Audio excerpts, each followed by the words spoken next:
I'm Douglas Murray. This is Direct Address. The war in Gaza has restarted, as you have probably learned from the incredibly unbiased headlines which have filled the world's media. The BBC decided to go with the headline, "Israel breaks ceasefire." The Guardian newspaper has gone with, "Israel strikes that shattered ceasefire."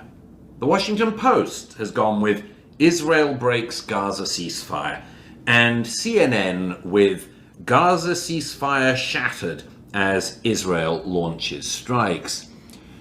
What all of these news media seem to have ignored is that it actually isn't Israel that has shattered the ceasefire this week. It's Hamas that has been shattering the ceasefire since the agreement to have the ceasefire was first signed. It's Hamas that has repeatedly broken all of the rules of this deal, not least in its obscene parades of Israeli hostages. That includes the Hamas dead baby parades, where they brought out the coffins of Israeli babies that they'd murdered and paraded them in front of cheering Gazan crowds. The Trump administration and its envoy to the region, Mr. Steve Witkoff, has said this week that there is a deal on the table, a ceasefire deal that's meant to hold, and that Israel has agreed to it, but it's Hamas that has rejected the deal. And you'd think that that would count for something. The deal's on the table, but amazingly enough, it's Hamas that isn't playing ball. Of course, Hamas could not just make sure the ceasefire continues, but could make sure that the war halts altogether by doing something which I've said they could have done from day one, which is to release the Israeli hostages who they kidnapped from their homes on the 7th of October 2023. Hamas is still believed to be holding around 24 living Israeli hostages, and those hostages include 21-year-old Idan Alexander from the US. Indeed, he's from New Jersey. But as this ceasefire was shattered by Israel this week, you'd be surprised perhaps to learn that it wasn't the case that the Israeli Air Force and military simply wanted to go into Gaza and smash some stuff up. You'd be surprised to hear that wasn't the case, because so much, again, of the media decided to misreport and lie in what they were saying about what is actually happening. The Associated Press has gone with the headline today, "Surprise Israeli strikes across Gaza kill more than 400 Palestinians." CNN has likewise parroted the line, "Over 400 people have been killed, Health Ministry says." The French newspaper Le Monde has gone with, "Gaza Health Ministry announces 436 deaths in 48 hours. There are two important things to say about these news reports. The first is a pretty fundamental one. The Gaza Health Ministry that all of these media are quoting. The Gaza Health Ministry is a wing, a part of the terrorist group Hamas. Gaza Health Ministry sounds like it's a ministry run by people in Gaza who care deeply about people's health. And in my observation, Hamas tend not to care that much about public health, either Israeli public health or indeed the public health of Gazans. That's not their shtick.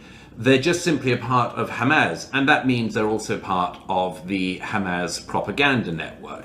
So they just throw out numbers that they always come up with in strangely round figures, actually. They come up with numbers like 400 people killed. They can always come up with these numbers like that.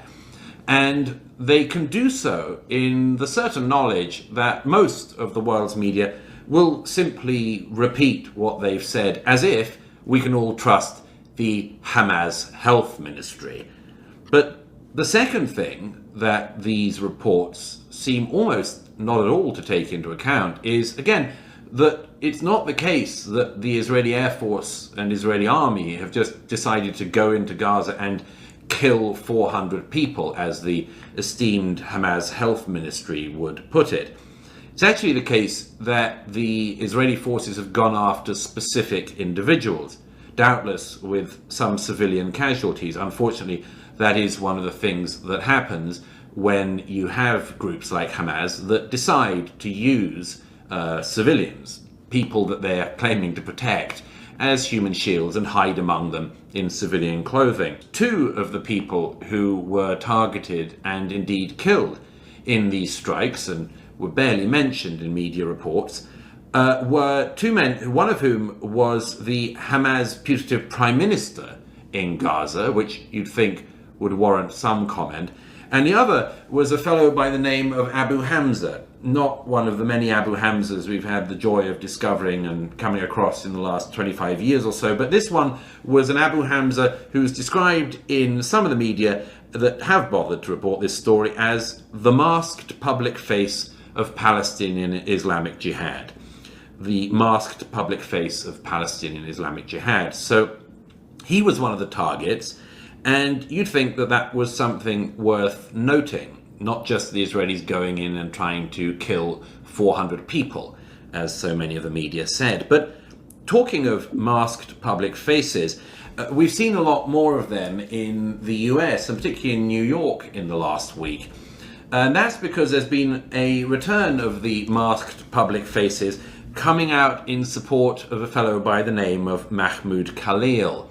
I say the masked public faces because Khalil's supporters, like a lot of the anti-Israel demonstrators over the last year and a half or so, are people who, as I've often said, are simultaneously very, very hot for jihad and also very fearful of COVID-19.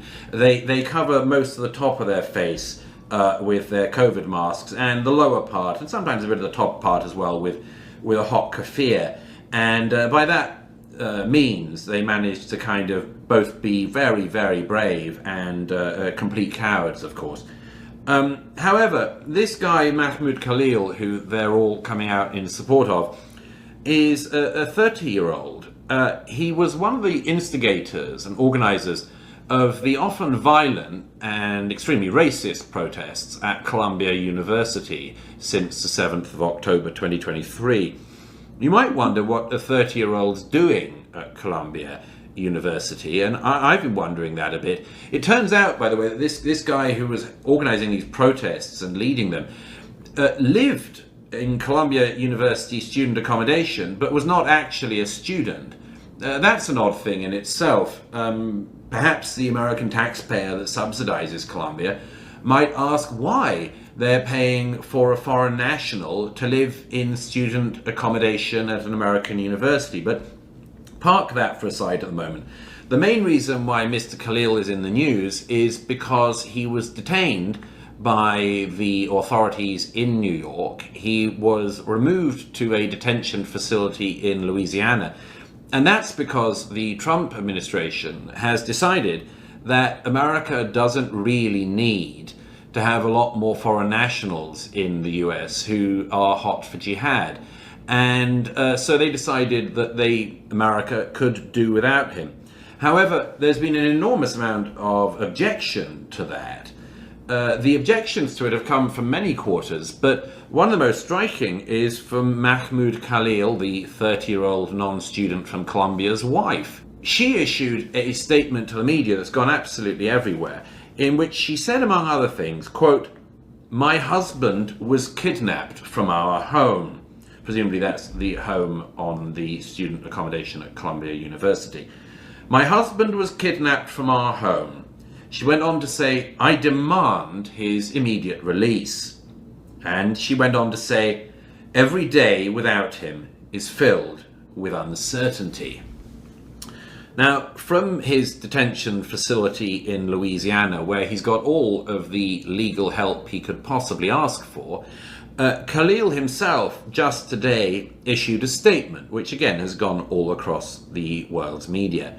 He said, among other things, from Louisiana, from the hellhole of Louisiana, quote, "I wake to cold mornings and spend long days bearing witness to the quiet injustices underway in the United States of America." I find that very interesting because on Wednesday morning, a judge ruled against the US government's efforts to deport Khalil and has now referred his case through the court system to a federal court in New Jersey. And that kind of brings us full circle, doesn't it?